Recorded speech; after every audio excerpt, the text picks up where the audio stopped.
Hello guys, तो स्वागत है आप सभी का शैडो एक्सप्लेनर चैनल में। ये कहानी है वर्ल्ड के number 1 martial artist demon lord Jack की, या फिर यूँ कहें कि वेटर जैक की, जो खुद को डीमन लॉर्ड मानता है। खुद को डीमन लॉर्ड मानते हुए जैक मुर्गी को वैसे काटता है जैसे कि वो किसी मार्शल गॉड को काट रहा हो। जैक जो कि एक नॉर्मल बंदा हुआ करता था, उसको सिस्टम में एरर की वजह से हल्किंग ने बताया कि तुम अपनी नेक्स्ट लाइफ के अंदर डीमन लॉर्ड जैक बनने वाले हो। पर असल में जैक की किस्मत के अंदर डीमन लॉर्ड का हाथों मरना लिखा था। लेकिन यहाँ पे इस गलतफहमी ने जैक को दिया कॉन्फिडेंस, जिसने कि उसे हिम्मत दी मार्शल सेंट को भी घुटनों पे लेके आने की। अब इस मार्शल वर्ल्ड के अंदर ऐसा कोई नहीं है जो कि जैक के सामने बोलने की हिम्मत करता हो। यहाँ तक कि जो मार्शल गॉड रैंक के बंदे हैं वो भी जैक के डिसाइपल्स हैं। इस दुनिया में सभी लोग गलतफहमी में जी रहे हैं कि जैक काफी ज्यादा पावरफुल है, वहीं जैक इस गलतफहमी में जी रहा है कि वो सबसे ज्यादा पावरफुल है। क्या उसे कमजोर होने की रियलिटी सभी के सामने आ जाएगी, या फिर वक्त के साथ में सच में काफी ज्यादा पावरफुल बन जाएगा, या फिर यहाँ पे जैक को पावरफुल करने में गॉड उसकी हेल्प करेंगे, क्योंकि उसको ये गलतफहमी देने वाले भी गॉड्स ही थे। तो ये जानेंगे हम कहानी में आगे। तो चलिए स्टार्ट करते हैं। कहानी की शुरुआत में हम देखते हैं हमारे मेन कैरेक्टर जैक को, जो कि रील्स देखते हुए आगे बढ़ रहा होता है। जैक कह रहा होता है कि मैं काफी ज्यादा कमाल की रील्स बनाता हूँ, लेकिन जब वो रोड क्रॉस कर ही रहा होता है तभी उसे ट्रक मार देती है। फिर जैक यामा किंग के पास में आ गया होता है। यामा किंग सोच रहा होता है कि आज का मेरा काम खत्म हो ही गया था, पता नहीं ये बेवकूफ अभी क्यों मर गया। यामा किंग बोल रहे होते हैं कि तुमने काफी ज्यादा अच्छी रील्स बनाई थी, जो कि बाकी लोगों को बहुत ज्यादा पसंद आई, और तुम्हारी रील्स को देखने की वजह से लोग काफी ज्यादा खुश हुए, इसी वजह से तुम्हारे पास में काफी ज्यादा मेरिट पॉइंट्स हैं। जैक कह रहा होता है कि तुम्हारे कहने के हिसाब से मैं रिबॉर्न होने वाला हूँ, और क्या मैं चूज कर सकता हूँ कि मैं कैसे रिबॉर्न होऊंगा। यामा किंग बोल रहे होते हैं कि तुम खुद से चूज नहीं कर सकते, तुम्हें यहाँ पे एक लकी ड्रॉ खेलना होगा। जैसे ही जैक लकी ड्रॉ खेलता है, सिस्टम बता रहा होता है कि आप बनेंगे वर्ल्ड के number 1 martial artist demon lord Jack. खुश होते हुए जैक बोल रहा होता है मैं तो काफी लकी हूँ, अपनी नेक्स्ट लाइफ के अंदर मैं डीमन लॉर्ड बनने वाला हूँ। यामा किंग बोल रहे होते हैं कि तुमने अपना ड्रॉ देख लिया ना, अब उस गेट से होते हुए बाहर चले जाओ। जाते हुए जैक बोल रहा होता है कि सभी लोग तैयार हो जाओ, वर्ल्ड का नंबर 1 मार्शल आर्टिस्ट आ रहा है। तभी यामा किंग सिस्टम को देखते हुए बोलते तो खराब हो गया है, अभी जो यहाँ पे लड़का गया था इसी किस्मत में लिखा हुआ है कि ये वर्ल्ड के नंबर 1 मार्शल आर्टिस्ट जैक के हाथों मारा जाएगा। इस बेचारे लड़के की किस्मत काफी खराब है, ये तो यहाँ पे आधा पढ़ के चला गया, अब पता नहीं इसकी लाइफ के अंदर क्या होगा। वहीं हम देखते हैं जैक को, जो कि मार्शल वर्ल्ड के अंदर आ गया होता है। आंखें खोलते हुए जैक सोच रहा होता है कि आखिर कौन सी जगह है, शायद मैं टाइम में पीछे आ चुका हूँ। सिस्टम बता रहा होता है कि इस बंदे का नाम है जैक, जो कि एक लॉज के अंदर वेटर का काम करता है। जैक सोच रहा होता है कि मैं टाइम ट्रेवल करके डीमन लॉर्ड की बॉडी में आ चुका हूँ, और मैं इस पूरी दुनिया को अपनी मुट्ठी में करने वाला हूँ। वैसे अगर मैं एक डीमन लॉर्ड हूँ तो आखिर मेरे कपड़े इतने गंदे क्यों हैं, और आखिर नीचे गिरा हुआ टोकन कैसा है। जैक अभी ये सब सोच ही रहा होता है, तभी उसके पीछे 3 बंदे आते हैं। वो तीनों बंदे बोल रहे होते हैं कि तो काफी अजीब बात है, हमने डीमन लॉर्ड जैक को इसी तरफ आते हुए देखा था, आखिर वो कमीना कहाँ चला गया। जैक बोल रहा होता है क्या तुम लोग मुझे ढूंढ रहे हो। वो तीनों बंदे बोल रहे होते हैं कि इस बंदे के हाथ में डीमन सेट का ऑर्डर है, इसका मतलब यही डीमन लॉर्ड जैक है। लगता है कि इस कमीने डीमन लॉर्ड ने अपने अपीयरेंस को चेंज कर लिया है। अभी ये कमीना हमारे विलेज के अंदर से 1000 लोगों को मारते हुए यहाँ पे आया है। हालांकि हमारे तो बहुत सारे लोग मारे गए, लेकिन हमने भी इस बंदे को पॉइजन दे दिया है, अब ये अपनी पूरी पावर को यूज नहीं कर पाएगा। जैक सोच रहा होता है क्या मुझे पॉइजन दिया गया है, और यहाँ पे इन्होंने कहने के हिसाब से मैं अपनी पावर को भी यूज नहीं कर सकता। शायद से यही वो रीजन है कि जिसकी वजह से मैंने अपने अपीयरेंस को चेंज कर लिया है, और मैं एक वेटर कपड़ों में आ चुका हूँ। वो तीनों ही मास्टर अपनी स्वॉर्ड को पॉइंट करते हुए कह रहे होते हैं कि हम तुम्हारा सर काट के रहेंगे। तो अभी यहाँ पे जैक हंसते हुए कहता है कि यहाँ पे सिर्फ तुम 3 लोग मिलके मुझे मारने का प्लान कर रहे हो, चाहे तुम यहाँ पे कुछ भी क्यों ना कर लो, तुम यहाँ कुछ भी नहीं बिगाड़ पाओगे। वो तीनों मास्टर सोच रहे होते हैं कि बंदा अपनी पावर को यूज नहीं कर सकता, फिर भी इतना कॉन्फिडेंट है, हमें यहाँ पे इस मौके का यूज करते हुए इसको मारना ही होगा, वरना हम लोग को फिर ऐसा मौका कभी भी नहीं मिलने वाला। फिर वो तीनों ही अपनी स्वॉर्ड को मिलाते हुए एक बहुत ही बड़ी स्वॉर्ड बना लेते हैं। वही हम देखते हैं लाइटनिंग भी हो रही होती है। कहानी सुनाने वाला बता रहा होता है कि मेटल लाइटनिंग को अट्रैक्ट करता है। जैक सोच रहा होता है कि मुझे यहाँ पे नहीं पता है कि आखिर मैं कौन सी टेक्निक को यूज कर रहा हूँ, लेकिन मैं यहाँ पे एक डीमन लॉर्ड हूँ तो पक्का से कुछ ना कुछ तो हो ही जाएगा। तभी हम देखते लाइटनिंग की वजह से तीनों बंदे मर गए होते हैं। जैक सोच रहा होता है कि सिर्फ एक झटके के अंदर ही मैं 3 एक्सपर्ट को मार डाला, क्या ये है वर्ल्ड के नंबर 1 मार्शल आर्टिस्ट की पावर, सच में तो काफी कमाल की है। आगे जैक सिटी के अंदर आ गया होता है। जैक बोल रहा होता है कि इस जगह को देखते हुए मैं ये बात तो कह ही सकता हूँ, सच में ये एक मार्शल वर्ल्ड है। कभी वहाँ पे एक बच्ची कहती है मॉम वहाँ पे देखिए, वो रहा डीमन लॉर्ड जैक। सारे बंदे इशारा करते हुए बोल रहे होते वो जैक है ना, ये बंदा काफी खतरनाक मार्शल आर्टिस्ट है। जैक सोच रहा होता है कैसे पॉसिबल हो सकता है, मैंने अपने अपीयरेंस को चेंज कर रखा है, आखिर लोगों ने मुझे पहचान कैसे लिया। लेकिन जैसे जैक साइड में देखता है, वो देखता है एक बोर्ड के ऊपर डीमन लॉर्ड जैक का पोस्टर लगा हुआ होता है, और उसके ऊपर लिखा हुआ होता है कि आपको ये बंदा जहाँ पे भी दिखे जल्दी जल्दी रिपोर्ट करिए, ये एक वांटेड क्रिमिनल है। जैक सोच रहा होता है तो काफी अच्छी बात है कि मैं यहाँ पे पकड़ा नहीं गया। तभी वहाँ पे बेन आते हुए कहता है कि जैक तुम यहाँ पे क्या कर रहे हो। बेन को देखते हुए जैक सोच रहा होता है कि ये बच्चा कौन है। बेन बोल रहा होता है कि जैक तुम्हारी तो किस्मत काफी खराब है, तुम एक क्लिफ से गिरने के बाद सब कुछ भूल गए हो। तकरीबन पिछले 2 दिन से हम सभी लोग तुम्हें ढूंढ रहे थे, हमें तो ये भी लगने लगा था कि तुम हम लोग को छोड़ के वापस चले गए हो और यहाँ पे कभी वापस नहीं आने वाले। ये देखो ये है तुम्हारा कमरा, आराम से यहाँ पे चेंज कर लो और फटाफट से काम करने के लिए रेस्टोरेंट में वापस आ जाओ, शेफ तुम्हारा वेट कर रहा है। अंदर पड़ी किताबों को देखते हुए जैक बोल रहा होता है क्या ये मेरा कमरा है। जैक सोच रहा होता है कि मैं काफी ज्यादा पावरफुल इंसान हूँ, मैंने पावर का यूज करते हुए सभी लोगों की मेमोरी को भी चेंज कर दिया है, इसी वजह से यहाँ पे इन लोगों को लग रहा है कि मुझे जानते हैं। सच है मेरे पास में काफी कमाल की पावर है, देखते हैं मुझे इस आइडेंटिटी के साथ में क्या काम करने को मिलेगा। जैसे ही जैक काम करने के लिए आता है उसे वहाँ में मुर्गी काटने का काम मिल जाता है। शेफ बोल रहा होता है जैक तू ऐसे क्यों खड़ा है, क्या तेरा दिमाग काम नहीं कर रहा, फटाफट से इस मुर्गी को काट दे, यही तेरा काम है। जैक सोच रहा होता है अब मुझे समझ में आया कि आखिर मैं ये काम क्यों करता हूँ। मेरे पास में काफी खतरनाक ब्लडी हो रहा है जिसे सप्रेस करने के लिए मुझे किसी को तो मारना ही पड़ेगा ना। शेफ चिढ़ते हुए बोल रहा होता है कि उठने के बाद में तू काम पे क्यों नहीं आया, तुझे पता तेरी वजह से मुझे काफी काम करना पड़ा है, मैं बॉस से बोल के तेरी सैलरी कटवा दूंगा और यहाँ पे देख आने के बाद में भी तू सही से काम नहीं कर रहा, मुझे यहाँ पे तेरे ऊपर काफी गुस्सा आ रहा है। तू यहाँ पे दिनों अपनी मार्शल आर्ट को लेकर पड़ा रहता है, क्या तू बहरा हो चुका है, तू सुनाई नहीं दे रहा मैं क्या कह रहा हूँ। तभी जैक उस नाइफ को लेते हुए मुर्गी को काट देता है। जैक बोल रहा होता है कमजोर इंसान, आखिर तूने क्या कहा था, मेरा पूरा ध्यान यहाँ पे काटने को लेके था तो मैं यहाँ पे तुम्हारी बात को सुन नहीं पाया। फिर हमें कुछ घंटे पहले का सीन दिखाया जाता है, हम देखते हैं रियल डीमन और जैक को जिसने एक सिटी के अंदर बहुत सारे लोगों को मार रखा होता है। वहाँ पे एक लड़की काफी ज्यादा घायल होती है और वो कह रही होती है कि यहाँ पे जल्दी हमारे लोग आ जाएंगे, आज चाहे हम लोगों को कुछ भी क्यों ना करना पड़े, डीमन लॉर्ड जैक यहाँ पे नहीं बचने वाला। तभी जो डीमन लॉर्ड जैक होता है वो अपना टोकन बाहर निकाल लेता है। वो लड़की बोल रही होती है बिल्कुल भी सही नहीं है, ये यहाँ पे डीमन सेट का ऑर्डर है, अगर डीमन इस ऑर्डर को भेजने में कामयाब हो गया तो यहाँ पे इसके सेट के बहुत सारे बंदे आएंगे और उन सभी लोग को हराना बिल्कुल नामुमकिन होने वाला है, हमें कैसे भी इसको रोकना होगा। हंसते हुए डीमन लॉर्ड बोल रहा होता है कि तुम कमजोर लोग मुझे रोकोगे, चाहे तुम कितना ट्राई क्यों ना कर लो तुम ये नहीं कर सकते। सीन जो होता है हम देखते हैं जैक को जो कि अपनी काटी हुई मुर्गी कब्र पे आया होता है। जैक बोल रहा होता है कि तुम्हें काटने के लिए मुझे माफ करना, पर तुम मुझे यहाँ पे प्रॉमिस करो कि अगली लाइफ के अंदर तुम एक मुर्गी नहीं बनोगे, सिर्फ एक मुर्गी होने की वजह से मैं तुम्हें काट दिया। अभी जैक वहाँ पे मुर्गी कब्र से बात कर ही रहा होता है, तभी डीमन का टोकन उड़ते हुए आता है और उसके पेट में लग जाता है। गिरते हुए जैक सोच रहा होता है आखिर कैसी हवा थी, मुझे काफी जोर से लगी है। और यहाँ पे गिरते जो पहले वाला जैक होता है वो मर जाता है और हमारा हीरो जैक इसकी बॉडी के अंदर आ जाता है। फिर हमें प्रेजेंट का सीन दिखाया जाता है, जैक को ऐसे बिहेव करते हुए देख के शेफ काफी घबरा गया होता है।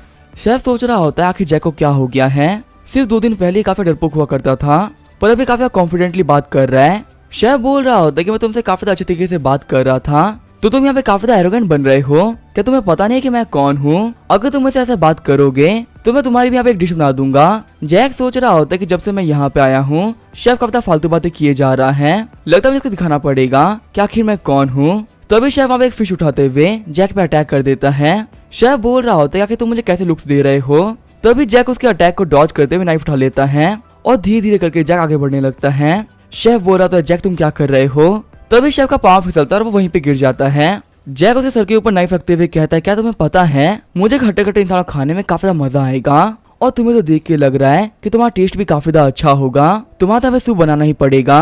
रोते हुए शेफ बोल रहा होता है मैंने बहुत बड़ी गलती कर दी है, प्लीज मुझे छोड़ दो। जैक सोच रहा होता है कि अभी तो मैंने स्टार्ट ही किया था पर ये बंदा अपने घुटनों पे आ गया है, वैसे ये बंदा काफी डरपोक है, मैं इसे अपने अंडर में नहीं रखने वाला। तभी जैक साइड में देखता है बाकी सारे वेटर्स को जो कि उसी को देख रहे होते हैं। जैक बोल रहा होता है कि तुम लोग मुझे क्यों देख रहे हो, क्या तुम लोगों को चाहिए था। घबराते हुए सारे वेटर्स बोल रहे होते कि नहीं हमें कुछ भी नहीं चाहिए था, हम तो देख रहे टेबल काफी गंदी हो गई थी तो हम वही साफ कर रहे थे। जैक बोल रहा होता है यहाँ पे सारे लोग काफी कमजोर से हैं, यहाँ ऐसा एक भी बंदा नहीं है जिसको मैं अपने अंडर में रख सकूं। तो यहाँ पे जैक के पास में बनाते हुए कहता है जैक क्या तुम्हारा काम हो गया और अब तुम्हारी तबीयत कैसी है। सीन जो होता है जैक के घर का सीन दिखाया जाता है। जैक बोल रहा होता है कि फाइनली मेरा काम खत्म हो गया। जैक सोच रहा होता है मैं काफी थक चुका हूँ लेकिन अभी तक मैंने रियल काम को स्टार्ट तक नहीं किया है, मुझे मार्शल आर्ट को ट्रेन करना है और अपनी खोई हुई पावर्स को वापस लेके आना है और मेरे जाने के बाद में डिमॉन सेट का क्या हुआ ये भी जानना है। वैसे आज मैं रेस्टोरेंट के अंदर एक काफी टैलेंटेड बच्चा मिला है, अगर मैं बैंक को मार्शल आर्ट सिखाऊंगा तो काफी पावरफुल बन सकता है और वो मेरे साथ में काफी अच्छे से बिहेव भी क्या करेगा। तभी यहाँ पे जैक का पेट गुड़गुड़ करने लगता है। बाहर आते हुए जैक बोल रहा होता है वक्त आ चुका है खाना खाने का। खाना खाने के बाद में मैं जाऊंगा बेन के पास में ताकि मैं उससे बात कर सकूं। सीन जो होता है हम देखते हैं बेन को, जिसको कियान वुजिन नाम का बंदा पीट रहा होता है। वुजिन यहाँ पे इस रेस्टोरेंट और लॉज का मालिक है। वुजिन कह रहा होता है कि तू कह रहा है कि वो जैक अपनी मेमोरीज को भूल चुका है। तू तो जैक को काफी अच्छे से जानता है ना, क्योंकि तुम दोनों यहाँ पे ऑर्फन और लूजर्स हो। तुम लोगों ने आज यहाँ पे शेफ को प्रोवोक किया है, जो कि झाओ का दोस्त है। क्या तुम लोगों को पता नहीं कि झाओ कितना पावरफुल बंदा है? उसके यहाँ पे वापस आने के बाद में तुम लोग नहीं बचने वाले। और वैसे मेरे पास में काफी अच्छा आइडिया है। यहाँ पे झाओ के वापस आने से पहले मैं तुम लोगों की हाथ खराब कर दूंगा, जिससे कि झाओ के सामने मैं काफी अच्छा इंसान बन जाऊंगा और इससे वो मेरा काफी अच्छा दोस्त बन जाएगा। अगर आपको मार्शल आर्ट में काफी आराम से रहना है तो आपको मार्शल आर्ट से दोस्ती करनी ही पड़ेगी। अभी कियान वुजिन बेन से बात कर ही रहा होता है, तभी वहाँ पे गेट को तोड़ते हुए जैक एंटर करता है। जैक बोल रहा होता है यहाँ पे जो कहना था वो सुना था वो हो चुका है।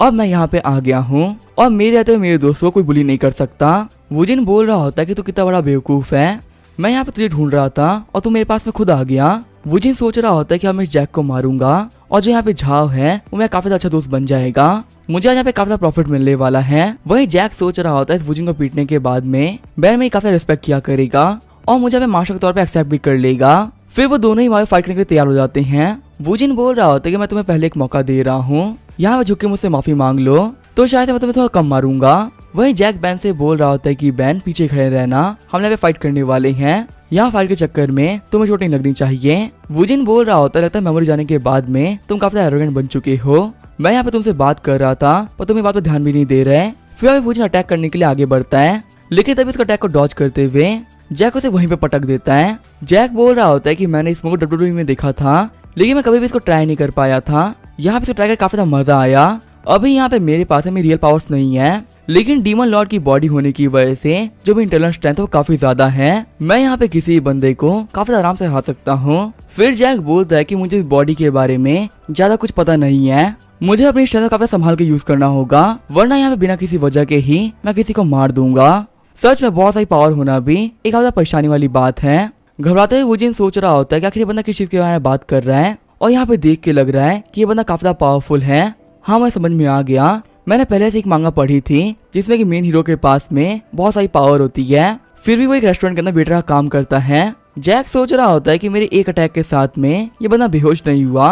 हम देखते जैक की कॉमन स्ट्रेंथ होती है 0, वही वुजिन की कॉमन स्ट्रेंथ होती है 10। वुजिन ने आज तक कभी भी किसी से फाइट नहीं करी थी, इसी से थोड़ी सी मार खाने के बाद में अब वो काफी डर चुका है। वुजिन बोल रहा होता है मुझे बताओ कि आखिर तुम कौन हो। जैक उसका गला पकड़ते हुए बोल रहा होता है लगता तुम्हें पता चल चुका है कि आखिर मैं कौन हूँ।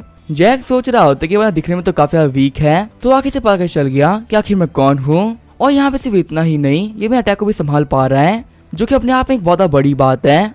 फिर वुजिन जैक के हाथ को झटका देते हुए खुद को फ्री करा लेता है। वुजिन सोच रहा होता है बंदा बिल्कुल पागल है, मुझे से बच के रहना होगा। जैक बोल रहा होता है कि तुम्हें पता चल चुका है कि आखिर मैं कौन हूँ, इसी वजह से मैं तुम्हें नहीं बख्श सकता। ये बोलते हुए जैक वुजिन के पीठ पे काफी खतरनाक अटैक कर देता है। हम देखते हैं जैक के अटैक की वजह से वुजिन की पीठ मचक गई होती है और वहाँ पे वुजिन की हालत काफी खराब हो गई होती है। जैक बोल रहा होता है कि मेरे अटैक का नाम है एंडलेस पाम। मेरे इस मूव के लगने के बाद में सिर्फ और सिर्फ 7 दिन के अंदर ही तुम्हारी हड्डियां घास से बदल जाएंगी और तुम्हें काफी गंदी मौत मरोगे। घबराते हुए वुजिन सोच रहा होता है क्या मेरी बोन घास से बदल जाएगी। जैक बोल रहा होता है इस दुनिया में हर कोई गलती करता है, पर एक कमजोर इंसान को मौका देना एक महान इंसान की जिम्मेदारी बनती है। तेरे पास में यहाँ पे 2 ऑप्शन है, या फिर तो मेरे अंडर में काम कर या फिर घास बन के मर जा।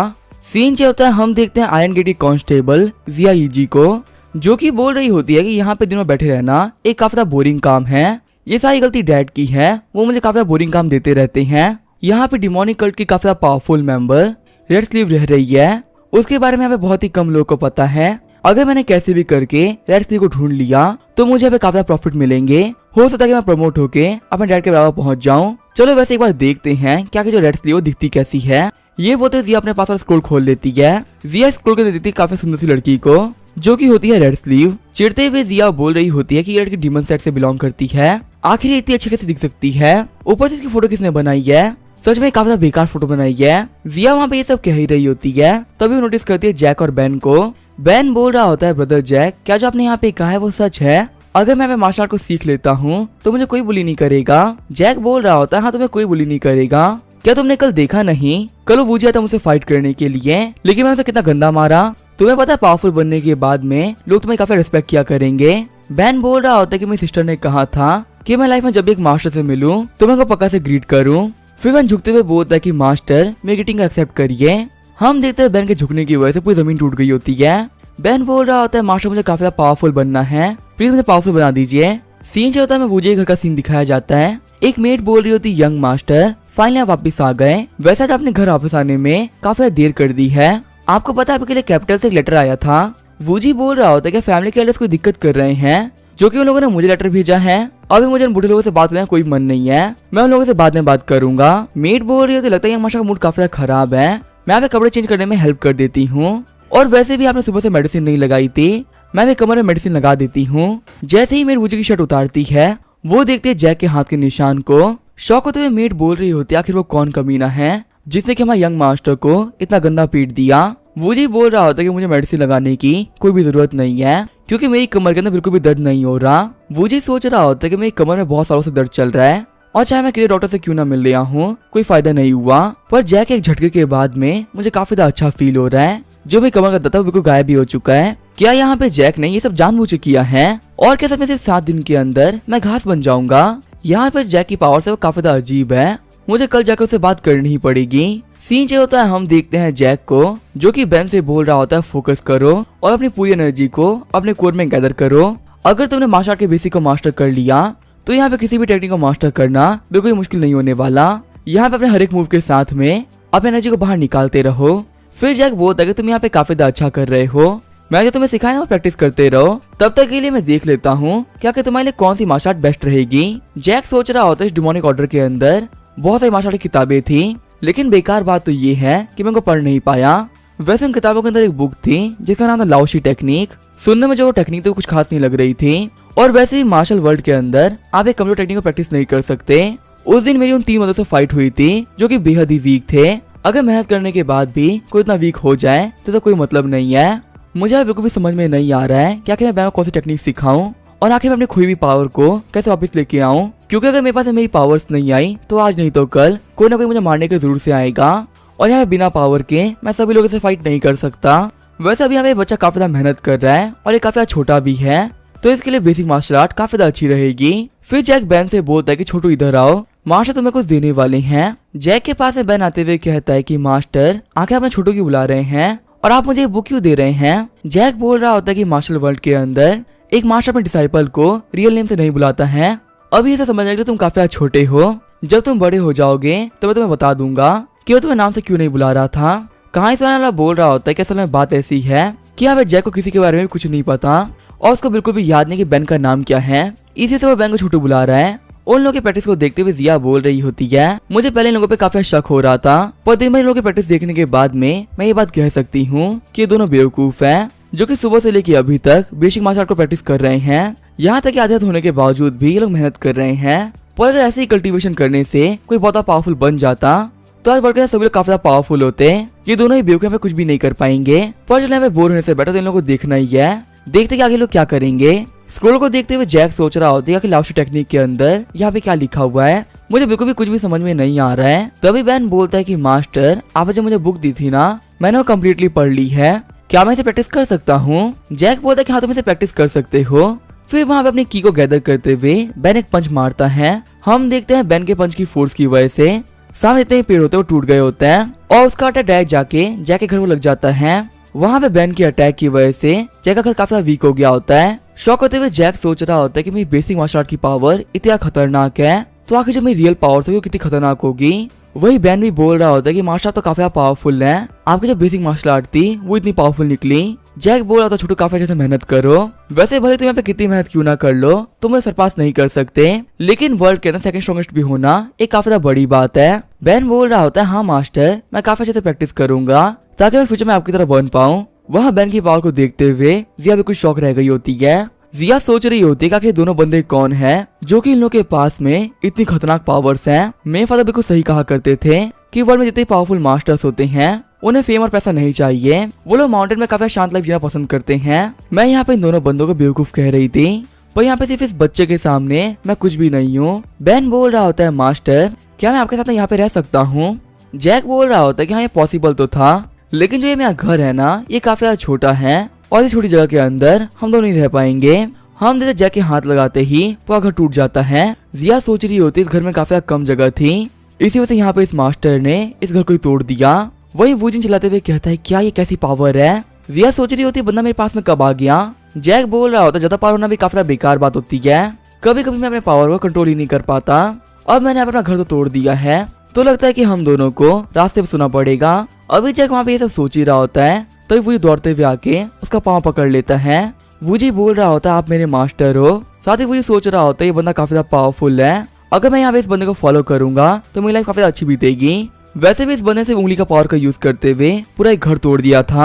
ये बंदा पक्का से यहाँ पे एक मार्शल सेंट है, या शायद से ऐसा भी हो सकता है कि हमारे लीडर बोर्ड के अंदर ये बंदा एक रैंकर हो। जैक बोल रहा होता है मैं सिर्फ एक डिसाइपल है, तो मैं डिसाइपल नहीं हो। वूजी बोल रहा होता है प्लीज एक्सेप्ट कर लीजिए, मैं आपको प्रॉमिस करता हूँ मैं डिसाइपल रखने से आपको काफी ज्यादा प्रॉफिट होंगे। जैक बोल रहा होता है अच्छा ऐसी बात है, तो आखिर तुम मेरे लिए क्या कर सकते हो। वूजी बोल रहा होता है कि मैं आपको बता दूं कि मेरे पास में बहुत सारा पैसा है, अपने पैसे को यूज करते हुए मैं आपके लिए एक नया घर बनवा दूंगा। जैक बोल रहा होता है कि तुम अपने पैसे का यूज करते हुए यहाँ मेरी बेइज्जती कर रहे हो। साथ ही जैक सोच रहा होता है कि ये बंदा एक रेस्टोरेंट चलाता है, आखिर इसके पास में कितने ही पैसे होंगे। आगे हमें अगले दिन का सीन दिखाया जाता है। हम देखते हैं वूजी ने जैक के एक नया घर बनवा दिया होता है। वूजी बोल रहा होता है कि बैंक से मैं एक दिन के अंदर लिमिटेड पैसा ही निकाल सकता हूँ, और उन पैसों का यूज करते मैं नॉर्मल सा घर ही बनवा पाया। शॉक होते हुए जैक बोल रहा होता है क्या नॉर्मल घर, आखिर ये कहाँ से नॉर्मल घर है। फिर जैक बोलता है कि अगर तुम्हारे पास में इतना ही पैसा है तो आकर तुम रेस्टोरेंट क्यों चलाते हो। वूजी बोल रहा होता है आपको तो पता ही है कि यहाँ पे इस वर्ल्ड के अंदर सबसे ज्यादा सुप्रीम है स्ट्रेंथ, और स्ट्रेंथ होती है मार्शल आर्टिस्ट के पास में। मुझसे किसी ने कहा था कि जुआनो टाउन के अंदर एक काफी पावरफुल मास्टर रहते हैं जो कि हेवन लीडर बोर्ड पे एक रैंक कर रहे हैं, और देखिए यहाँ पे आने के बाद में मैं आपसे मिल भी लिया। इस वर्ल्ड के हिसाब से मैं काफी यूजलेस पर्सन हूँ जिसके पास में बहुत सारा पैसा है। जैक सोच रहा होता है कि यहाँ पे इसकी बातें मुझे इतनी चुप क्यों रही है। मेरी पिछली लाइफ के अंदर मुझे भी एक फालतू इंसान बनना था जिसके पास में बहुत सारा पैसा हो, पर मुझे ऐसी लाइफ नहीं मिल पाई। जैक बोल रहा होता है खुद के पास में पैसा होना ये भी काफी कमाल की एबिलिटी है, तो मैंने पैसे का यूज करते हुए कितने बंदों को खरीद सकते हो। वूजी बोल रहा होता है क्या पैसे को यूज करते हुए भी हम कुछ कर सकते हैं। मुझे तो लगता है कि पैसा एक काफी बेकार चीज होती है जिसका यूज करते हुए हम लोग कुछ भी नहीं कर सकते। सीन जो होता है हम देखते हैं एक लड़की को जो कि उसी लॉज के अंदर आई होती है जहाँ पे जैक काम करता है। वो लड़की बोल रही होती है कि इतना पैसा काफी रहेगा। लॉज ओनर बोल रहा होता है कि अभी कभी इस लॉज की ओनरशिप मैं आपके नाम पे ट्रांसफर कर देता हूँ। साथ ही उन्हें सोच रहा होता है आखिर कैसे बेवकूफ लोग हैं, यहाँ पे सिर्फ लोग इस लॉज के लिए 10 गुना पे कर रहे हैं, पर चलो कोई बात नहीं, वो तो पैसे से मतलब है। वो लड़की बोल रही होती यंग मास्टर मैंने आपका काम कर दिया है। वहां से वूजी बोल रहा होता है कि मास्टर ने कहा था कि हम लोग पैसे का भी यूज कर सकते हैं, तो हम लोग ऐसे पैसे का यूज कर सकते हैं। अब मैं समझ में आ रहा है कि पैसे को कैसे यूज करना है। तभी हमें वूजी के पास से जिया गुजरती है। वही अंदर हम देखते हैं जैक को। जैक बोल रहा होता है कि मैं जुआनो टाउन के अंदर हूँ, और ये जो जुआनो टाउन है ये जुआनो प्रोविंस के अंदर आता है। हमारा नेबर प्रोविंस है वो गुशु प्रोविंस, और इसके आसपास में भी बहुत सारे एरियाज है। तभी यहाँ पे जिया जैक के पास में आती है। जिया बोल रही होती है कि मैं आयरन साइड से बिलोंग करती हूँ, मेरा नाम है जिया यूजी, मुझे तुमसे यहाँ पे कुछ बात करनी थी। फिर उन लोगों ने वहाँ पे डिनर करना स्टार्ट कर दिया होता है। वेटर बोल रहा होता है आप लोगों को कुछ भी चाहिए तो मुझे कह दीजिएगा, मैं यहाँ पे आप लोगों के लिए कुछ भी कर सकता हूँ। जिया बोल रही होती है ये यहाँ का बेस्ट रेस्टोरेंट है, और यहाँ के जो वेटर्स है वो भी काफी कमाल के हैं। जैक बोल रहा होता मैं जल्दी बताओ कि आखिर तुम मुझे यहाँ पे क्यों लेके आई हो, और आखिर तुम्हें मुझसे किस चीज के बारे में बात करनी थी। जिया बोल रही होती है कि मैं आयरन सेट के मास्टर की बेटी हूँ, और मैं यहाँ पे तुम्हारे बारे में सब कुछ जानती हूँ। जिया की बातों को सुनते हुए जैक के मुंह से पानी बाहर निकल गया होता है। जिया बोल रही होती है कि मैं यहाँ पे गलत नहीं हूँ तो तुम पक्का से एक बहुत ही पावरफुल एक्सपर्ट हो। जैक सोच रहा होता है क्या मैं तो इसको मारने वाला था, लेकिन लगता है इसको मेरे बारे में कोई गलतफहमी हो गई है। जैक बोल रहा होता है मिस क्या मजाक कर रही हैं, मैं तो एक नॉर्मल सा बंदा हूँ जो कि वेटर का काम करता है, आखिर मैं कोई पावरफुल मास्टर कैसे हो सकता हूँ। जिया सोच रही होती है कि मुझे लगा ही था एक पावरफुल मास्टर कभी बात मानेगा ही नहीं कि वो कितना पावरफुल है। जिया बोल रही होती है आपको तो पता ही होगा कि यहाँ पे डिमोनिक सेक्ट था वो डिस्ट्रॉय हो चुका है, पर यहाँ पे डिमोनिक सेक्ट के बहुत सारे बंदे हैं जो कि वहाँ से भाग गए थे, और अभी वो लोग फरार हैं। खांसते हुए जैक बोल रहा होता है कि सब चीजों का मुझसे क्या लेना देना है। जोश में आते हुए जिया बोल रही होती है आप कैसे कह सकते हैं कि यहाँ पे डिमोनिक सेक्ट से कोई भी लेना देना नहीं है, आप एक काफी अच्छे कल्टीवेटर हैं और आप पावर की पीक पर हैं। इतना पावरफुल होते हुए आपको वर्ल्ड में इंटरेस्ट लेना पड़ेगा, और यहाँ पे नॉर्मल लोगों के बारे में भी सोचना पड़ेगा। मैं तो बोल रही हूँ कि आप हमारी हेल्प करिए डिमांड करके लोगों को पकड़ने में। कहानी सुनाने वाला बोल रहा होता है कि यहाँ पे जिया ये सारी बातें उस बंदे से कह रही है जो कि अपने हिसाब से खुद डिमोनिक सेक्ट का लीडर है। जिया बोल रही होती है मास्टर मैं आपको ऑफर कर रही हूँ कि आप हमारे आयरन गेट सेट के साथ में हाथ मिला लीजिए, इससे यहाँ पे हम दोनों को काफी ज्यादा फायदे होंगे। जैक सोच रहा होता है ये यहाँ पे मुझे पकड़ने के लिए मुझसे हाथ मिला रही है। आगे हम देखते हो आयरन गेट साइड के बाहर आ गए होते हैं। जैक बोल रहा होता है कि अच्छा ये वो जगह थी जहाँ पे तुम्हें लाना चाह रही थी। वैसे मैं एक बात तो कह सकता हूँ, यहाँ की जो डेकोरेशन है वो काफी ज्यादा अच्छी क्वालिटी की है। शौक होते हुए जिया सोच रही होती कि यहाँ पे मास्टर को टेस्टिंग हॉल के बारे में नहीं पता है और क्या इन्होंने कभी भी अपनी पावर को टेस्ट नहीं कराया। लगता है जो ये मास्टर काफी टाइम सेक्लूजन के अंदर रह रहे हैं और इनका पावर जैसी चीजों से बिल्कुल फर्क नहीं पड़ता। जिया बोल रही होती है कुछ सालों पहले ही हमारे आयरन सेक्टर ने बहुत सारे हॉल स्टैब्लिश किए जहाँ पे कोई भी नॉर्मल बंदा आके अपना टेस्ट कर सकता है क्या कि उसके बाद में कितना पोटेंशियल है मार्शल आर्टिस्ट बनने का। यहाँ पे आप जान सकते हैं कि आप कौन से लेवल पर हो। यहाँ पे डिसाइपल लेवल से लेके गॉड रैंक तक के लोग आते हैं।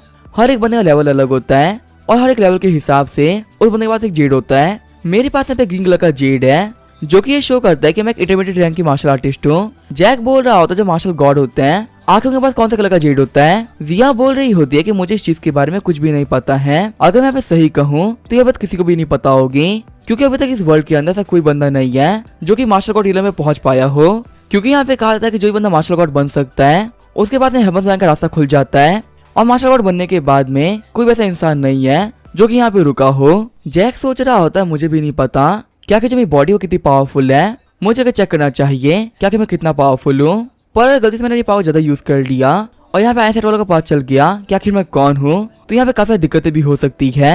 जिया बोल रही थी सीनियर आप फालतू ज्यादा मत सोचिए, चलिए हम लोग चेक करते हैं क्या कि आप कितने पावरफुल है। जिया सोच रही होती है अगर इतना पावरफुल बंदा हम लोग को ज्वाइन कर लेगा तो ये हमारे लिए काफी अच्छी बात होगी। अंदर आने के बाद जिया बोल रही होती है आखिर कैसे पॉसिबल हो सकता है, आपके इस बोल पे हाथ रखने के बावजूद भी ये बिल्कुल ही ट्रांसपेरेंट है, ये तो व्हाइट कलर का भी नहीं हो रहा है। इसे कहने के हिसाब से तो आप पावरलेस है और आपके पास में बिल्कुल फाउंडेशन नहीं है। जैक सोच रहा होता है कि आखिर लड़की क्या बोल रही है, मेरे पास में कोई फाउंडेशन नहीं है। लगता है यहाँ पे मेरी बॉडी ने पावर को हाइड कर रखा है क्योंकि मैं यहाँ पे इस वर्ल्ड में सबसे ज्यादा पावरफुल हूँ और मैं नहीं चाहता कि सभी लोग को पता चले कि आखिर मैं कौन हूँ। जब तक ये बात मुझे पता है कि मैं इस वर्ल्ड का टॉप मार्शल आर्टिस्ट हूँ मेरे लिए इतना काफी है। वहीं जिया सोच रही होती है यहाँ पे कुछ ना कुछ तो गलत है। टेस्टिंग हॉल के एस्टेब्लिश होने के बाद में आज से ऐसा कोई बंदा नहीं है जिसका वो ट्रांसपेरेंट निकला हो, भले कोई बंदा कितना ही वीक क्यों ना हो उसके पास में कोई ना कोई कलर तो होता ही है। मुझे एकदम सही से याद है मैंने यहाँ पे मार्शल इनके डिसाइपल की पावर देखी थी, मैं नहीं मान सकती कि ये वीक हो सकते हैं। वैसे मुझे फादर ने एक बात बताई थी। फिर हमें पास्ट का सीन दिखाया जाता है। जिया के फादर बोल रहे होते कि मार्शल आर्ट सीखने से पहले हम लोग काफी सिंपल होते हैं और वही मार्शल आर्ट सीखते वक्त हम लोग काफी कॉम्प्लेक्स चीजों को सीखते हैं जिनको यहाँ पे सीखने में हमें काफी दिक्कतें भी आती हैं। लेकिन मेरा तुम्हें पता है क्या कि मार्शल आर्ट का टॉप फॉर्म क्या है, वो है ट्रांसपेरेंसी। सबसे ज्यादा सिंप्लिसिटी ही मार्शल आर्ट का हाईएस्ट एलम है और इसी वजह से पहुंचना काफी ज्यादा मुश्किल है क्योंकि आपको अपने दिमाग को ब्लैंक करना पड़ता है और ऐसा यहाँ पे हर कोई नहीं कर सकता। जिया सोच रही होती फादर ने कहा था कि जो ये बंदा अपनी पावर को जीरो करने की पावर रखता है वही एक मार्शल गॉड हो सकता है। सच में ये मास्टर यहाँ पे काफी ज्यादा पावरफुल है। लेकिन तभी जिया देखते कि जैक वहां चला गया होता है। बहाते हुए जिया बोलती मास्टर कहाँ चले गए। तभी वहाँ पे जिया के फादर आते हुए बोलते हैं कि ये जी आखिर तुम यहाँ पे क्या कर रही हो। आगे वो लोग मेन हॉल के अंदर आ गए होते हैं। जिया के फादर गुस्सा करते हुए बोलते हैं कि तुम कैसी फालतू बातें कर रही हो, तुम कह रहे हो तुमने गुस्से में आके यहाँ पे रेड कलर की फोटो को फाड़ दिया, आखिर तुमने कैसी बेवकूफी कर दी है, तुमने यहाँ पे मेरी बेटी होते हुए इतनी बड़ी गलती कर दी। आखिर जो हमारे सेट के लीडर्स हैं मैं उन्हें ये चीज कैसे एक्सप्लेन करूंगा। जिया बोल रही होती फादर मुझे भी डांटिए मत, मैं तो यहाँ पे हेल्प करने की ट्राई कर रही थी और वैसे ही फादर जो ड्राइंग थी वो काफी गंदी करी गई थी, पक्का से वो आपको ही पसंद नहीं आएगी। हम देखते हैं जिया के फादर जियाफो एक मार्शल आर्ट सेंट है। जियाफो बोल रहे होते हैं कि तुम कह रही हो कि पेंटिंग अपना बेकार थी, चलो मैं भी देख ही लेता हूँ क्या पेंटिंग कितनी बेकार है। पेंटिंग तो जियाफो सोच रहे होते तो काफी कमाल की है। जियाफो बोल रहे होते चाहे कोई भी बात क्यों ना हो तुम्हें तो रैशली एक्ट नहीं करना चाहिए।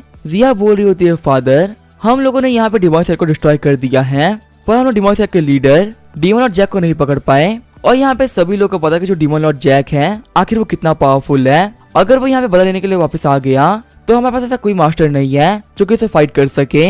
जियाफो बोल रहे होते कि हाँ वो काफी ज्यादा पावरफुल है पर यहाँ पे उसके बारे में तुम क्यों बात कर रही हो। डीमन लॉर्ड जैक और रेड स्लीव ये दोनों ही काफी ज्यादा पावरफुल लोग हैं, यहाँ पे तुम उन लोगों को प्रोवोक नहीं कर सकती क्योंकि उन लोगों के सामने तुम कुछ भी नहीं हो। डीमन सेट के डिस्ट्रॉय होने के बाद में यहाँ जितने भी डिमोनिक कल्टीवेटर्स है वो छुप चुके हैं, वह जितने भी मॉर्टल कल्टीवेटर्स हैं उनके बारे में सभी लोग जानते हैं। उन लोगों के लिए हमारे ऊपर अटैक करना अब पहले से काफी आसान हो चुका है, इसी वजह से हम लोग के लिए बच के रहना काफी ज्यादा अच्छा रहेगा। जिया बोल रही होती फादर क्या हो अगर एक ऐसा कल्टीवेटर आ जाए जो कि मास्टर गॉड एलम पर हो। जियाफो बोल रहे हो तुम कैसी बातें कर रही हो। जिया बोल रहे थे फादर मैंने कहा अगर इस वर्ल्ड में सबके सामने मास्टर गॉड आ गया तो आखिर क्या होगा। सीन जो होता है हम देखते हैं बेन और वूजी को जो कि प्रैक्टिस कर रहे होते हैं। जैक बोल रहा होता है कि मेरे पास में स्वॉर्डमैनशिप, बॉक्सिंग, माइंड टेक्निक और बहुत सारी टेक्निक की बुक पड़ी हुई है। यहाँ पे इस डीमन सेट के ऑर्डर के अंदर बेहद ही कमाल की चीजें भी हैं। लास्ट टाइम हम लोगों ने एक बेसिक टेक्निक को मास्टर किया था और उस बेसिक टेक्निक के अंदर से इतनी एनर्जी बाहर निकली थी। अगर हम यहाँ पे कुछ और ट्राई करेंगे तो फिर क्या होगा। फिर जो वहाँ पे जैक होता है वो बाहर आ गया होता है। बेन बोल रहा होता है मास्टर क्या आपका काम हो गया है, मैं कल से यहाँ पे सेम चीजें प्रैक्टिस किए जा रहा हूँ। आज हम लोग क्या सीखने वाले हैं, मुझे यहाँ बॉक्सिंग सीखनी है क्योंकि मुझे वो काफी ज्यादा पसंद है। जैक बोल रहा होता है कि जो हम लोग यहाँ पे सीखने वाले हैं वो काफी ज्यादा मजेदार है। सीन जो होता है हम देखते जिया को जो कि बोल रही होती डैड मेरे पे भरोसा करिए। उन मास्टर को देखते आपको पता चल जाएगा कि आखिर वो कितने पावरफुल है। मैं यहाँ पे उनके बारे में कोई भी झूठ नहीं कह रही हूँ। उनका एक 5 साल का डिसाइपल है जिसे उन्हें पंच का यूज करते हुए बहुत सारे पेड़ तोड़ दिए थे। जियाफू बोल रहे होते हैं नहीं ऐसी बात नहीं है कि वो तुम्हारी बातों पर विश्वास नहीं हो रहा, बस यहाँ पे तुम जो बातें कर रही हो वो यहाँ पे विश्वास करने लायक है ही नहीं। जियाफू सोच रहे होते एक 5 साल के बच्चे ने और पंच का यूज करते पेड़ तोड़ दिए और यहाँ पे एक ऐसा बंदा जो कि मास्टर डिसाइपल भी नहीं है और यहाँ पे टेस्टिंग के अंदर किसी भी रैंक पे नहीं आया, वो एक फ्लिक का यूज करते हुए घर को तोड़ देता है। क्या यहाँ पे वर्ल्ड में किसी के पास में भी इतनी पावर हो सकती है। मैं एक मास्टर सेंट हूँ पर मैं भी ये काम नहीं कर सकता और अगर कोई बंदा इतना पावरफुल होता तो मास्टर वर्ल्ड के अंदर काफी फेमस होता। तभी जिया आगे बढ़ते रुक जाती है। जियाफू बोल रहे होते हैं क्या वो तुम रुक क्यों गई। घबराते हुए जिया बहुत ही डर आगे देखिए। सामने हम देखते हैं बेन को जो कि फोकस कर रहा होता है। उसके यहाँ फोकस करने की वजह से एक स्पिरिचुअल बुद्धा बन गए होते हैं। जियाफू बोल रहे होते हैं आखिर कैसी पावर है, वो भी सिर्फ 5 साल के बच्चे के पास में। तभी वहाँ बेन उन लोगों के ऊपर अपना पाम अटैक कर देता है। जियाफू जिया से बोलते है कि पीछे हट जाओ, अगर तुम सामने आ गई तो तुम मारी जाओगी। जियाफू सोच रहे होते हैं मुझे अपनी बेटी को बचाने के लिए अपनी सबसे ज्यादा पावरफुल पावर का यूज करना होगा वरना यहाँ पे हम दोनों ही मारे जाएंगे। ये बोलते हुए जियाफू ने पूरी पावर का यूज करते हुए वहाँ पे एक बैरियर बना लेते हैं। वही खुश होते हुए बेन बोल रहा होता है मास्टर मैंने ये कर लिया। बेन को देखते हुए वूडी बोल रहा होता है मुझे ऐसा क्यों लग रहा है कि यहाँ पे छोटा सा बच्चा मुझसे काफी पावरफुल है, सेम टेक्निक प्रैक्टिस करने के बावजूद भी मैं इतना पावरफुल नहीं हूँ। जैक बोल रहा होता है मुझे परेशान मत हो, सभी लोग के पास में अलग अलग स्ट्रेंथ होती है, यहाँ पक्का से कोई ऐसी टेक्निक होगी जो कि तुम्हारी सुटेबल होगी। वही बेन को सिलाते हुए जैक सोच रहा होता है बच्चा कमाल का है, इसको मैं बच्चा कुछ भी सिखा दूं ये सब सीख जा रहा है। इसने हमें पाम अटैक को मास्टर कर लिया है तो अब मैं इसको सिखाऊंगा कि आसपास की एनर्जी को कैसे ऑब्जॉर्ब करते हैं। अभी वो लोग खड़े होते ही हैं तो अभी साइड से रोते हुए जिया बोल रही होती है डैड क्या आप ठीक है, आखिर कुछ बोल क्यों नहीं रहे हैं। जैक बोल रहा होता जिया तुम यहाँ पे क्या कर रही हो और आखिर तुम यहाँ पे कैसे आ गई। जिया बोल रही होती ये मेरे फादर है, मैं यहाँ पे इनको आपसे मिलाने के लिए लेके आई थी पर यहाँ पे गलती से हम आपके प्रैक्टिस के बीच में आ गए, मुझे प्रोटेक्ट करने के लिए डैड ने पूरी पावर को यूज कर लिया है और अभी यहाँ पे काफी घायल भी हो चुके हैं। तो अभी वहाँ पे जिया के डैड खून खांसते हुए कहते हैं कि मैं ठीक हूँ, मुझे कुछ भी नहीं हुआ। सीनिया को बिना बताए हुए हम लोग यहाँ पे आ गए, इसके लिए हमको माफ करिएगा। जियाफू सोच रहा होता है यहाँ पे जो यीजी ने कहा था वो बिल्कुल सच था, यहाँ पे इस बच्चे के पास में बेहद ही कमाल की पावर्स हैं। अपनी पूरी पावर को यूज करते हुए भी मैं इस अटैक को नहीं रोक पाया। पर यहाँ पे जो बंदा खड़ा है काफी ज्यादा अजीब है, मुझे यहाँ पे इसकी बॉडी के अंदर से कोई भी और फील नहीं हो रहा। यहाँ पे ऐसा लग रहा है कि बंदा मार्शल आर्टिस्ट है ही नहीं, कहीं ऐसा तो नहीं कि यहाँ पे इस मास्टर ने कल्टीवेशन के पीक को टच कर लिया है और अभी यहाँ पे जो बाकी कल्टीवेटर से इतने काबिल है ही नहीं कि वो इनकी स्ट्रेंथ को चेक कर पाए। जियाफू बोल रहे होते हैं कि आपकी कल्टीवेशन को डिस्टर्ब करने के लिए हमें माफ करिएगा, मैं यहाँ पे आयरन सेट का मास्टर हूँ और यीजी का फादर भी हूँ। जैक सोच रहा होता है क्या यीजी के फादर और आयरन सेट के मास्टर, इसका मतलब ये बंदा मेरा काफी ज्यादा बड़ा दुश्मन है। वूजी सोच रहा होता है आयरन सेट के पास में बहुत सारे पावरफुल लोग हैं, यहाँ पे हेवनली लीडरबोर्ड की रैंकिंग में आना एक बहुत ही बड़ी बात होती है और अगर तुम आयरन सेट के अंदर एक हायर रैंक पर हो तो पक्का है तुम एक रैंकर हो। यहाँ पे आयरन सेट वालों को गवर्नमेंट का काफी सपोर्ट रहता है और ये लोग यहाँ पे कुछ भी कर सकते हैं। मैं भी लाइफ में कभी भी नहीं सोचा था कि मुझे इतना पावरफुल बंदे से मिलने का मौका मिलेगा। कमाल की बात तो ये है कि ये बंदा मेरे मार्शल सामने झुक रहा है। जियाफू सोच रहा होता मैं समझ में नहीं आ रहा, मैं काफी टाइम से ग्रीट कर रहा हूँ लेकिन आगे जो मास्टर रिस्पॉन्ड क्यों नहीं कर रहे हैं, क्या मैंने यहाँ पे आगे कोई गलती कर दी है। वही हम देखते हैं जैक ने जिसे काफी सीरियस मुंह बना रखा होता है। घबराते हुए जियाफू सोच रहा होता है मास्टर काफी गुस्सा हो चुके हैं, लगता है मैं गया काम से। जैक बोलता है बेन क्या हो गया। बेन बोल रहा होता है मुझे अब इन मास्टर की तबीयत ठीक नहीं लग रही है, ये काफी बीमार से लग रहे हैं। जैक सोच रहा होता हमें समझ में आ गया, मैं फालतू में पैनिक कर रहा था, ये जो मास्टर है ये मेरी आइडेंटिटी को पहचान नहीं सकते, ऊपर से मार्शल टेस्ट के रिजल्ट की वजह से ये लोग मेरे पे शक नहीं कर सकते, मुझे अब इन लोग से अपना हाथ मिलाना चाहिए, इससे मुझे एनिमीज के बारे में सही इन्फॉर्मेशन मिल जाया करेगी। जियाफू बोल रहे होते मास्टर ने यहाँ पे कुछ भी नहीं कहा, इसका मतलब काफी गुस्सा हो चुके हैं, अभी मुझे नहीं छोड़ने वाले।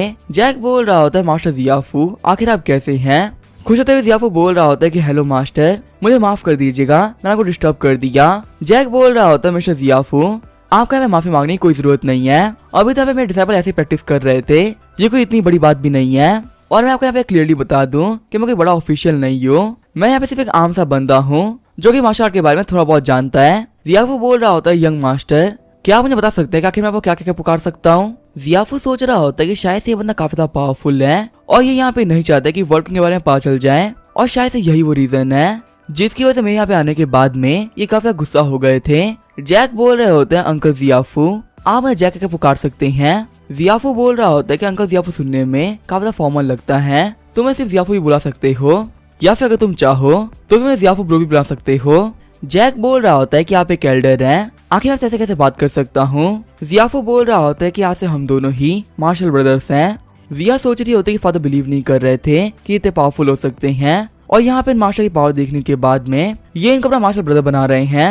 अंकल जियाफू बोल रहे होते हैं कि मैंने अपनी बेटी से सुना है कि यहाँ पे जंगल के अंदर एक काफी पावरफुल मार्शल रहते हैं, तो इसी वजह से मैं आपसे मिलने के लिए आ गया था। जैक बोल रहा होता है, अंकल जियाफू मेरी तारीफ मत करिए, मैं इतना भी कुछ खास नहीं।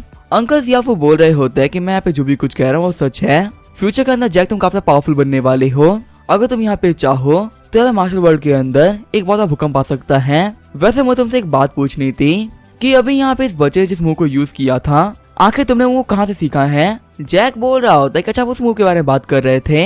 सीन जो होता है टेम्पल का सीन दिखाया जाता है जहाँ पे एक मॉन्क बच्चा बोल रहा होता है, मास्टर रूकॉन्ग मैंने भी जंगल के अंदर कुछ काफी अजीब सा देखा है। मास्टर रूकॉन्ग बोल रहे होते हैं, बच्चे यहाँ पे हम सभी लोग मॉन्क हैं, हमें जल्दी करने की कोई जरूरत नहीं है, तो मुझे आराम से बता सकते हो कि आखिर यहाँ पे क्या हुआ है। मुझे यहाँ पे ऑलरेडी पता है जो लॉर्ड बुद्धा थे वो क्या कहना चाह रहे हैं। यहाँ पे ह्यूमैनिटी किस्मत तो काफी बदल रही है, जाकर मैं सीने बुद्धा को बुला के लेके आओ। अब यहाँ पे उसका वक्त आ चुका है माउंटेन के नीचे जाने का। यहाँ पे मार्शल आर्ट कॉम्पिटिशन के बाद में बहुत कुछ बदलेगा। वही मॉन्क भाई चिढ़ते हुए बोल रहा होता है, मास्टर आप मुझे यहाँ पे कुछ भी नहीं बता रहे हैं, आप यहाँ पे काफी मिस्टीरियस रहते हैं। वही सीन जो होता है हम देखते हैं जैक को, जिसे अंकल जियाफू बोल रहे होते हैं कि आपसे मिलकर काफी अच्छा लगा, फिलहाल के हम लोग वापस जा रहे हैं, हम आपसे मिलने के लिए जरूर वापस आएंगे। जैक सोच रहा होता है कि यहाँ पे इन लोगों का बेवकूफ बनाना काफी आसान था, मैंने यहाँ पे इस बंदे को अपने टेक्निक आधा फॉर्म दे दिया है, जिससे कि यहाँ पे काफी खुश हो गया। अब यहाँ पे आगे की चीजों को धीरे धीरे सीखता रहेगा। तभी जो है तो जैक का हाथ पकड़ लेता है। जैक बोलता, छोटू आखिर क्या हो गया, तुम परेशान क्यों दिख रहे हो। बेन बोल रहा होता है कि यहाँ पे मेरी वजह से लोगों को दिक्कतें आ रही है। जैक बोलता है, यहाँ पे तुम्हारी कोई भी गलती नहीं है, रास्ते में चलने वाले लोगों को गाड़ी का ध्यान रखना चाहिए, क्योंकि अगर वो ध्यान नहीं रखेंगे तो एक्सीडेंट हो सकता है। वैसे यहाँ पे इन मार्शल को ध्यान रखना चाहिए था, ये यहाँ पे बिना किसी को इन्फॉर्म किए आए जा रहे थे, इसी वजह से ये चीज हो गई, इसे तुम्हारी कोई भी गलती नहीं है। ठीक है, तुम अंदर जाके सो जाओ, मैं यहाँ पे एक वॉक के लिए जा रहा था। अंदर आने के बाद में बैन अपनी टोपी खोल देता है और हमसे रियलिटी में बैन एक लड़की होता है। बैन बोल रही होती है कि मास्टर काफी अच्छे हैं, वो मुझे काफी अच्छे से ट्रीट करते हैं, अब मास्टर को खुश करने के लिए मैं काफी मेहनत किया करूंगी। सीन जो होता है हम देखते हैं जैक को, जो कि वॉक करते करते एक चट्टान के पास में आ गया होता है। जैक बोल रहा होता है कि बैन ने जो मूव यूज किया था वो बेहद ही कमाल का था, यहाँ मैं भी इस मूव को ट्राई करके देखता हूँ क्या कि मैं पर्सनली कितना पावरफुल हो चुका हूँ। तब यहाँ चट्टान के ऊपर से किसी की आवाज आती है।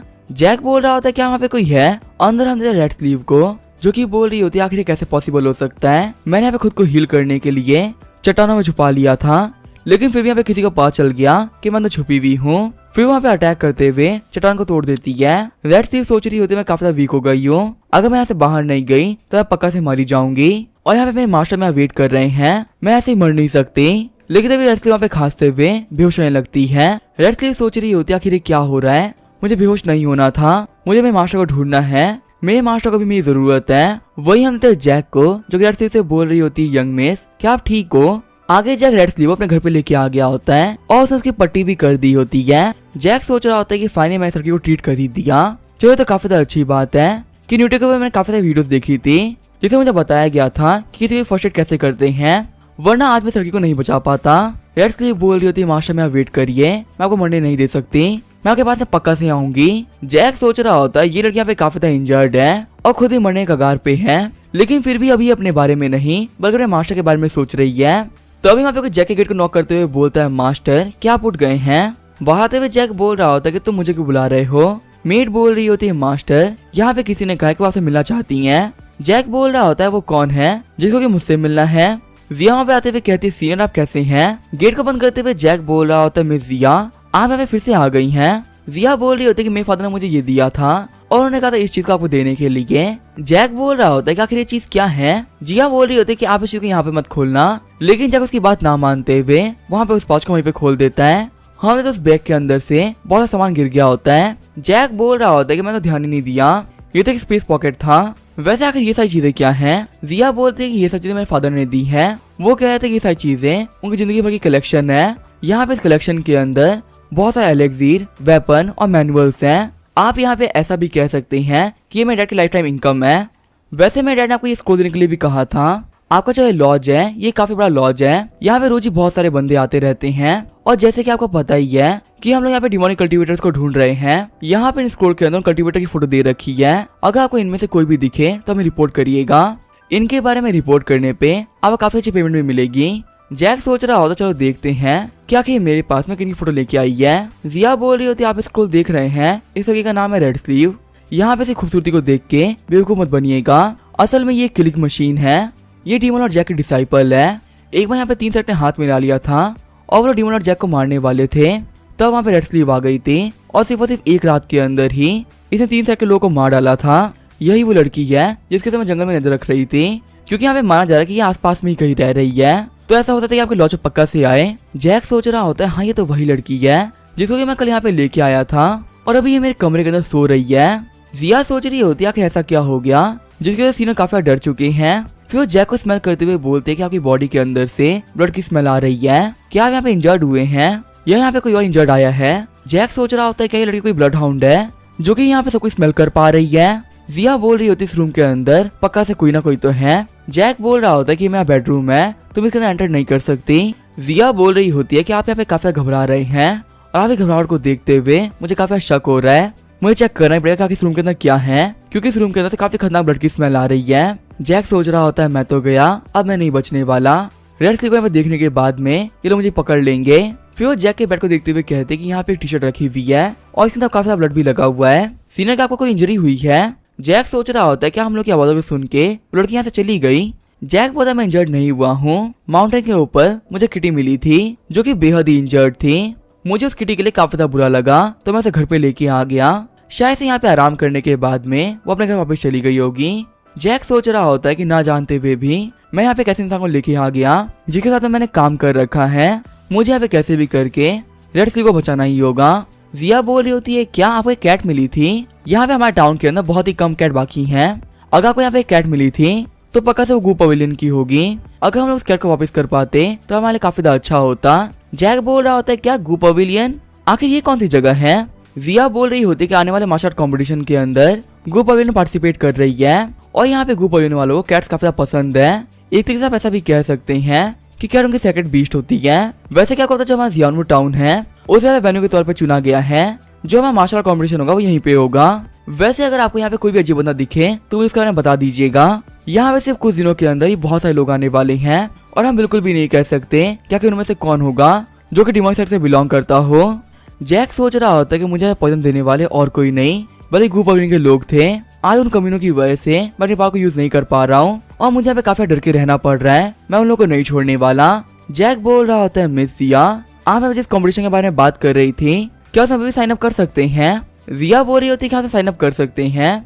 सीनियर का कॉम्पिटिशन के अंदर पार्टिसिपेट करना है। जैक बोल रहा होता है कि नहीं मेरे लिए कॉम्पिटिशन में पार्टिसिपेट करना सही नहीं रहेगा। वैसे ही वो बच्चों का कॉम्पिटिशन है, यहाँ पे मेरी तरफ से बैन फाइट करेगा। वैसे ही बैन अभी काफी ज्यादा छोटा है, अगर वो बचपन में ही देख ले कि दुनिया कितनी पावरफुल है तो उसके लिए काफी ज्यादा अच्छा होगा। जिया बोल रही होती है आप काफी ज्यादा अच्छे मास्टर हैं, आप अपने डिसाइपल के बारे में बचपन से सोच रहे हैं। जैक बोल रहा होता है जो बैन वो काफी टैलेंटेड है उसको यहाँ पे सपोर्ट करना मेरी जिम्मेदारी बनती है। जैक सोच रहा होता है कि सभी लोग के लिए जो डीमन लॉर्ड जैक है वो गायब हो चुका है और अचानक से सभी लोग के सामने ऐसा बंदा आ गया जो कि उसकी बराबरी का स्ट्रॉन्ग है तो दुनिया पक्का से मेरे ऊपर शक करेगी कि मैं ही डीमन लॉर्ड हूँ और ये चीज मेरे लिए बिल्कुल भी अच्छी नहीं होने वाली। यहाँ पे बेन के पास में काफी ज्यादा कमाल की स्ट्रेंथ है। अगर वो इतनी कम एज के अंदर सभी को दिखाएगा कि आखिर वो कितना पावरफुल है तो इससे मुझे भी यहाँ पे काफी ज्यादा सपोर्ट मिलेगा। मुझे यहाँ पे कैसे भी करके गू पवेलियन में एंटर करना होगा और वहां से अपने पॉइजन का एंटीडोट ढूंढना पड़ेगा। उसके बाद ही मैं यहाँ पे कुछ भी कर पाऊंगा। वही कमरे के अंदर हम देखते हैं रेड स्लीव को जो कि जैक की टी-शर्ट को स्मेल करते हुए बोल रही होती है कि मैंने यहाँ पे कोई भी गलती नहीं करी, ये और मेरे मास्टर का है। इसका मतलब यह है कि मेरे मास्टर जिंदा है। कहानी से वाला बता रहा होता है कि जो 3 मेजर सेक्ट है वो तीनों यहाँ पे मिलके हर एक साल में एक मार्शल कॉम्पिटिशन रखते हैं जहाँ पे दुनिया जहान के मार्शल आर्टिस्ट आते हैं और एक दूसरे से कम्पीट करते हैं। हर एक बार विनर बनने पे आपको काफी अच्छे रिवॉर्ड्स मिलते हैं और बेहद ही कमाल के आर्टिफैक्ट भी मिलते हैं। इस कंपटीशन का नंबर 1 आने के बाद में मार्शल वर्ल्ड में जितने भी लोग हैं वो भी काफी रिस्पेक्ट करते हैं। वहीं ऐसा भी हो सकता है कि 3 महीने सेट के अंदर आपको एक ऑफिशियल पोजीशन भी मिल जाए। इस इवेंट के अंदर पार्टिसिपेट करना और इसको जीतना काफी सारे मार्शल आर्टिस्ट का सपना है और वो बहुत सारे ट्रेन इसी वजह से कर रहे हैं ताकि वो इसे यहाँ पे जीत सके। सीन जो होता है लॉर्ड का सीन दिखाया जाता है। हम देखते हैं वुजिंग जो कि रोते हुए कह रहा होता है मास्टर यहाँ पे इस कंपटीशन के अंदर मुझे भी कम्पीट करना है। जैक बोल रहा होता है कि ऐसी बात नहीं है कि मैं तुम्हें ले जाना नहीं चाहता, असल में रियलिटी तो ये है कि मुझे यहाँ पे काफी काबिल बंदा चाहिए जिसे मैं भरोसा कर सकूं, जो कि मेरे यहाँ जाने के बाद में सब कुछ संभाल लेगा। अभी मैं और बैन यहाँ से जा रहे हैं तो जो लॉज की जिम्मेदारी होगी वो तुम्हारे कंधों पे होगी। यहाँ पे ये जिम्मेदारी मैं और किसी को नहीं दे सकता हूँ। रोते हुए वुजिन बोल रहा था ठीक है मास्टर मैं समझ गया, आप यहाँ पे काफी आराम से ट्रेवल करिए, आके वापस आने तक मैं सब कुछ संभाल लूंगा। जाते हुए जैक सोच रहा होता है कि यहाँ पे इसको बेवकूफ बनाना काफी आसान था। सीन चलता है हम देखते हैं सारे मार्शल आर्टिस्ट को जो कि कॉम्पिटिशन में पार्टिसिपेट करने के लिए इकट्ठा हुए होते हैं। एक बंदा बोल रहा होता है तुम यहाँ पे क्या कर रहे हो, मुझे अपना नंबर टैग लेने के लिए आगे जाना है और आखिर यहाँ पे तुम लोगों ने ऐसा क्या देख लिया है जिसके सभी लोग काफी शौक रह गए हो। तभी वहाँ पे वो बंदा भी काफी शौक रह आता है। हम देखते हैं जैक और बैन को जिन्होंने काफी हाई क्वालिटी के ड्रेस पहन रखे होते हैं। इनको यहाँ पे ये सब कुछ याफू ने गिफ्ट किया है। बैन बोल रहा होता है मास्टर आखिर लोग हमको घूर क्यों रहे हैं, क्या हम लोग ने यहाँ पे कुछ गलत कर दिया है। जैक सोच रहा होता है कि हमने यहाँ पे छोटे से कंपटीशन के अंदर डिवाइन इक्विपमेंट पहन रखे हैं और यहाँ पे इन गांव वालों के लिए ये इक्विपमेंट काफी महंगे हैं जिसके बारे में ये लोग कभी सोच भी नहीं सकते। लगता है इनको पहन के मैंने काफी गलती कर दी है, ये कुछ ज्यादा शो ऑफ करना हो गया। अभी मैं जाके इनको उतरवा दूंगा क्योंकि यहाँ पे इन लोग को देखते मैं ये बात तो कह सकता हूँ कि ये लोग काफी वीक दिख रहे हैं, शायद ये लोग यहाँ पे कुछ भी कर पाएंगे। तभी मैं जैक के पीछे एक बंदा आते हुए बोलता है लिटिल ब्रदर शायद तुम पहली बार कॉम्पिटिशन के अंदर पार्टिसिपेट कर रहे हो, तुम्हें यहाँ पे ऑडिशन मैच के अंदर इन सब चीजों की जरूरत नहीं है, कैसा लगेगा कि मैं तुम्हारी हेल्प कर दूं ऑडिशन को पास करने में। अपने आर्मर को रखते हुए जैक बोल रहा होता है तुम्हें यहाँ पे मेरी टेंशन लेने की कोई जरूरत नहीं है, मैं भी डिसाइपल को लेकर यहाँ पे आया हूँ तो मैं सब कुछ काफी आराम से संभाल लूंगा।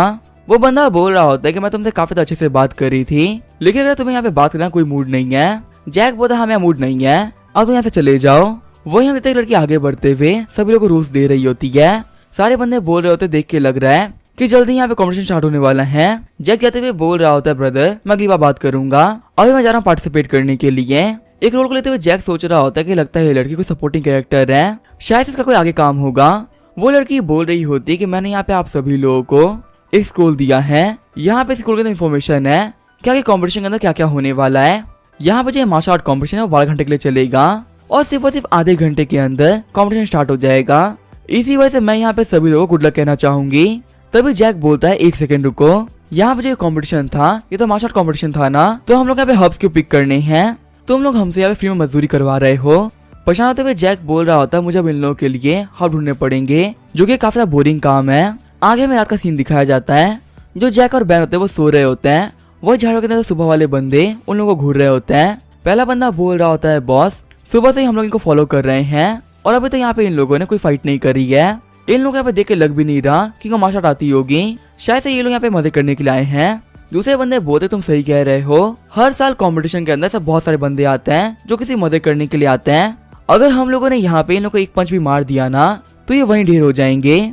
उन लोगों का बॉस बोल रहा होता है कि यहाँ पे इन बंदों के पास में काफी ज्यादा महंगा सामान है, अगर हम लोग इनके आर्मर्स को बेच दिया तो हमें काफी सारा पैसा मिलेगा और अगर तो हम लोग के हाथ में स्पेस पॉकेट लग गई तो ये और भी कमाल की बात हो जाएगी। इनके स्पेस पॉकेट के अंदर काफी सारा ट्रेजर है। चलो ठीक है फिर सभी लोग आगे बढ़ो और अटैक करो। जब वो लोग वहाँ पे अटैक करने के लिए आगे बढ़ ही रहे होते हैं तभी यहाँ पे उन सभी की तरफ कुछ वेब आते हैं। उन लोग का बॉस बोल रहा होता है आखिर बंदा कौन है जिसे कि पीछे से हम लोग को बांध दिया। उन सभी लोग को लटकाते हुए जैक बोल रहा होता है कि मैं तुमसे कहा था कि यहाँ पे तुम सभी लोग सपोर्टिंग कैरेक्टर हो और यहाँ पे तुम सर्वाइव नहीं कर पाओगे। हम देखते हैं जैक यहाँ पे वेब शूटर यूज कर रहा होता है जो कि 25,000 सिल्वर के होते हैं। जैक सोच रहा होता है मुझे समझ में आ गया कि आखिर स्पाइडरमैन को कितने मजे आते होंगे। जैक बोल रहा होता है कि तुम लोगों को क्या लगा था, क्या मैं कोई बेवकूफ हूँ? मैंने पहले तुम लोगों को दिखाया कि मेरे पास में बहुत सारा पैसा है और मैंने ये भी शो किया कि मैं एक नया बंदा हूँ। मैंने से काफी पचकाने से सवाल पूछे जो कि नहीं पूछने चाहिए थे और यहाँ पे मेरी सारी हरकतों की वजह से तुम लोग काफी गुस्से में आ गए। यहाँ तक कि सुबह से तुम लोग मेरा पीछा कर रहे थे। तुम लोग क्या लग रहा है तुम लोग काफी समझदार हो जो कि मैं लूट के चल जाओगे। तुम लोग को पता भी नहीं है कि मैंने सब कुछ जानबूझ किया है। चलो अब ज्यादा फालतू बातें नहीं करते हैं और मेन पॉइंट पे आते हैं। मुझे यहाँ पे कॉम्पिटिशन के बारे में ज्यादा कुछ नहीं पता है और मुझे यहाँ पे खुद की चीजों को मुश्किल भी नहीं बनाना। तो अब चीजों को आसान करने के लिए तुम लोग मेरी हेल्प करोगे और मैं तुमसे यहाँ पे पूछ नहीं रहा हूँ, तुम लोग को मेरी हेल्प करनी ही पड़ेगी वरना तुम लोग यहाँ से जिंदा नहीं जा पाओगे। सीन चेंज होता है, हम देखते हैं जिया को जो कि बोल रही होती है मुझे कभी नहीं लगा था कि यहाँ पे इस कॉम्पिटिशन सुपरवाइजर तुम हो सकती हो। सामने लड़की बोल रही होती है कि जितने भी सेक्ट हैं वो काफी बिजी चल रहे हैं, यहाँ पे कंपटीशन वगैरह के लिए किसी के पास भी टाइम नहीं है। क्या तुम्हारे फादर तुम्हें ये बात नहीं बताई थी? जिया बोल रही होती है मेरे फादर काफी बेकार इंसान है, वो मुझे किसी भी चीज के बारे में कुछ भी नहीं बताते। दिन भर वो बैठ के मार्शल आर्ट को कल्टीवेट करते रहते हैं और कभी भी घर से बाहर कदम तक नहीं रखते। हम देख सामने लड़की का नाम होता है वांगू। वांगू बोल रही होती है अंकल जियाफू को मार्शल सेंटिलम पे ब्रेकथ्रू किए हुए काफी बड़ा टाइम बीत चुका है। कल्टीवेशन में इतने ऊपर पहुंचने के बाद में ब्रेकथ्रू करना एक काफी बड़ा काम होता है, नॉर्मली ये कोई भी नहीं कर पाता। ऊपर से मार्शल आर्ट बनने के बाद में लोग कल्टीवेशन के वजह काफी पागल हो जाते हैं। तुम्हें अपने फादर से कहना चाहिए कि वो कल्टीवेशन को लेके काफी कम सीरियस हो जाए क्योंकि अब उनकी एज भी काफी ज्यादा हो चुकी है। जिया बोल रही होती है कि मेरे फादर मेरी बात नहीं मानने वाले, उनको जो भी करना होता है वो करके ही रहते हैं। वैसे क्या तुम्हें पता है कि अभी यहाँ पे कुछ दिनों पहले मैं काफी पावरफुल हिडन मास्टर से मिली थी। चिढ़ते हुए वांगू बोल रही होती है फिर से हो गया, फिर से यहाँ पे किसी ने तुम्हें बेवकूफ बना दिया है। और वैसे तुम यहाँ पे जिस बंदे की बात कर रही हो क्या वो कोई पावरफुल बंदा है और आखिर वो किस सेक्ट से बिलोंग करता है? उस बंदे का मास्टर कौन है? क्या तुम्हें उस बंदे के बारे में कुछ ही पता है? जिया बोल रही हो टेंशन मत लो, यहाँ पे उस बंदे के बारे में मैंने फादर को बता दिया था और उस बंदे के बैकग्राउंड को इन्वेस्टिगेट करने के लिए फादर ने बहुत सारे लोगों को भेज दिया है। जल्दी हमें पता चलेगा आखिर वो बंदा कौन है। और सबसे अच्छी बात तो ये कि वो बंदा काफी अच्छा इंसान है, वो बिल्कुल भी कोई डिमोनिक कल्टीवेटर नहीं हो सकता। वो बंदा कितना ग्रेट इंसान है, कोई चींटी तक नहीं मार सकता। वही सीन जो था हम देखते हैं जैक को, जिसको कि टाइगर बहुत जिनसेंग दे रहा होता है।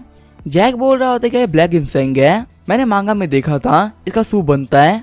टाइगर बात सोच रहा होता है क्या यहाँ पे ये बंदा ब्लैक जिनसेंग को सूप बनाने के लिए यूज करने वाला है? आखिर इस बंदे के पास कितना सारा पैसा हो सकता है जो कि इतने कमाल के रिसोर्स को वेस्ट करने की बात कर रहा है। जैक बोल रहा होता है यहाँ पे तुमने गलती के लिए काफी अच्छा पे बैक कर दिया है, तुम और तुम्हारा भाई यहाँ से जा सकते हैं। टाइगर बॉस बोल रहा होता है क्या सिर्फ 2 लोग, आखिर बाकी लोगों का क्या होगा? जैक बोल रहा होता है कि मैं यहाँ पे 2 बंदों को छोड़ रहा हूँ, क्या ये बड़ी बात नहीं है?